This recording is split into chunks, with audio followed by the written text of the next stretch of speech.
A good death is dying on something that pleases Allah Azza wa Jal.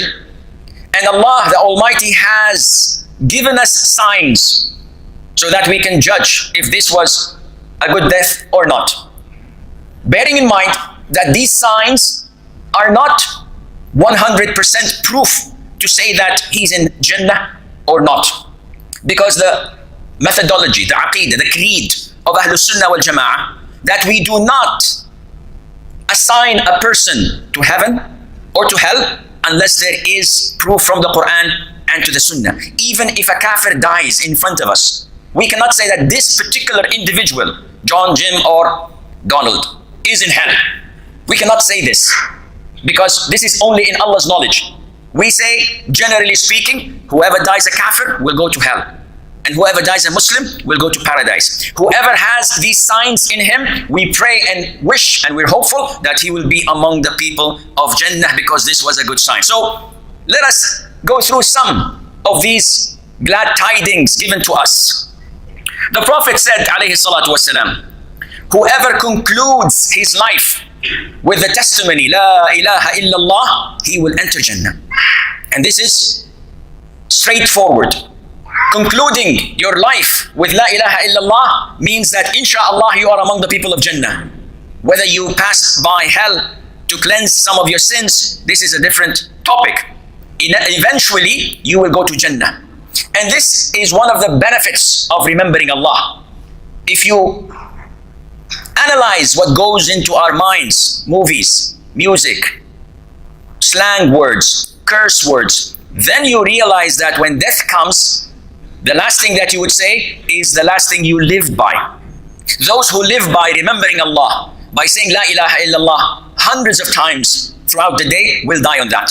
Those who curse, those who swear a lot, whenever they say something they use the 4-letter word all the time, then they will die on this. May Allah protect us all. It is something very easy to say La ilaha illallah, but not everyone, Allah Azza wa Jal gives him this honor. So many people, so many patients, we say to them, say La ilaha illallah, they can't. They're withheld from saying this beautiful word or statement. And this encourages us to remember Allah Azza wa Jal a lot. So many people conclude their life over sin, over negligence of mandatory acts like salah. They die on sin. Some may die in their sleep. And this is known as sudden death. Sudden death, generally speaking, is not a good thing. Most of the Muslims pray for sudden death because they would like to avoid the agonies of dying. However, the Prophet said, alayhi salatu wasalam, he said that sudden death is the taking of someone who's angry. Meaning that Allah, when angered by a person, He takes him through sudden death. Because then he cannot say La ilaha illallah. Because then he could not return the rights to the people. He could not repent from sins. However, this is generally speaking.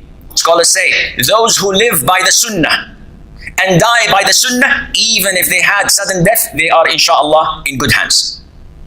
But the fear is upon those who are like me and you, who are sinful, who are postponing repentance and they do not do it on time. Among the good signs of a good death, and I've seen this myself personally, most of you have, is the sweat that comes to someone who's dying just before they die. The Prophet said, alayhi salatu wasalam, the believer dies with sweat on his forehead. And this is a well-known fact. A lot of the Muslims, when they are on their dying bed, even if the temperature is very low, they sweat a lot, especially in the forehead area, when their body or when their soul departs their body. Among the good signs is to die on a Friday. We know that the best days of the week, the best day of the week is Friday, and the benefits of Friday are a lot. But among the noticeable blessings of Friday, that whoever dies on a Friday, Allah Azza wa Jal would protect him from the trial and the torment of the grave. The Prophet said, alayhi salatu wasalam, there is no Muslim who dies on the day of Friday or the night of Friday. The night of Friday is not after sunset today. It is last night, after yesterday's sunset. This is called the night of Friday. Whoever dies in the day of Friday or the night of Friday, but Allah will protect him from the trial, from the fitna of the grave. Also, Allah Azza wa Jal created us to test us. And part of the testings that we have is the way we die. Because this is the last thing we will experience in this world. And hence, Allah Azza wa Jal has placed great reward over different types of calamities when people die. In an authentic hadith, the Prophet ﷺ said, the martyrs, other than those who die on the battlefield for the cause of Allah, are 7. So we know that one of the good signs of dying, a good death, is to be martyred in the cause of Allah. And I will not go into the details of who is classified to be called a martyr in the cause of Allah.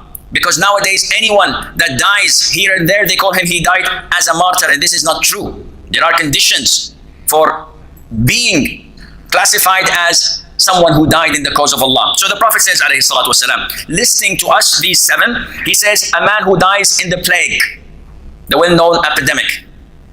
A man who dies drowning. A person who dies from pleurisy. And this is something, an illness that comes in a person's body. A person who dies through stomach aches or stomach diseases. A person who dies in a fire. A person who dies under a collapsing building. A person or a woman who dies while being pregnant or while in labor.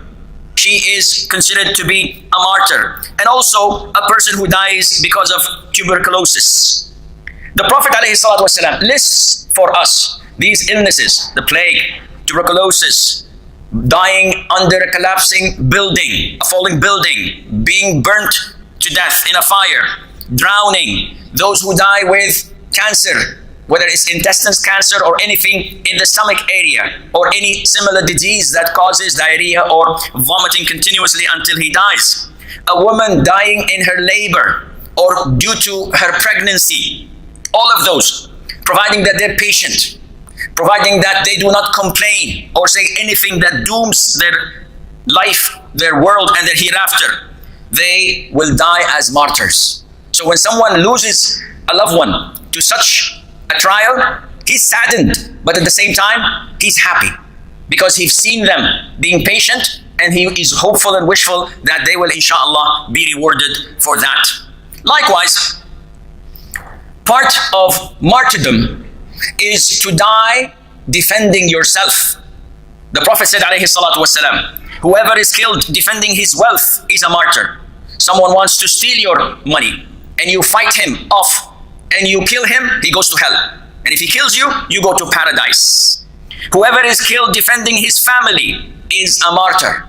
Even if you are overwhelmed by people attacking your family, you defend them even if they defeat you and kill you. Even if you are certain of being killed, you must stand up and defend your honor, defend your wife, defend your daughter, defend your sister, even if it leads to you dying. The Prophet says, whoever is killed defending his religion is a martyr, and whoever is killed in self-defense is a martyr.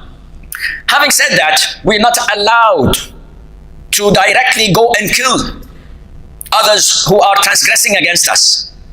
The scholars all agree that you have to begin from the lower type of defense to the upper. So if you can repel such an aggressor by advising him, this is good. If not, then try to get the help of others. Try to call the authorities. Try to make him stop through either shooting him in the hands or in the legs, but not to go directly and killing him. If his transgression cannot be stopped except by killing him, then the Prophet ﷺ says that this is permissible, and Allah Azza wa Jal knows best. أقول هذا القول وأستغفر الله لي ولكم فاستغفروه إنه هو الغفور الرحيم.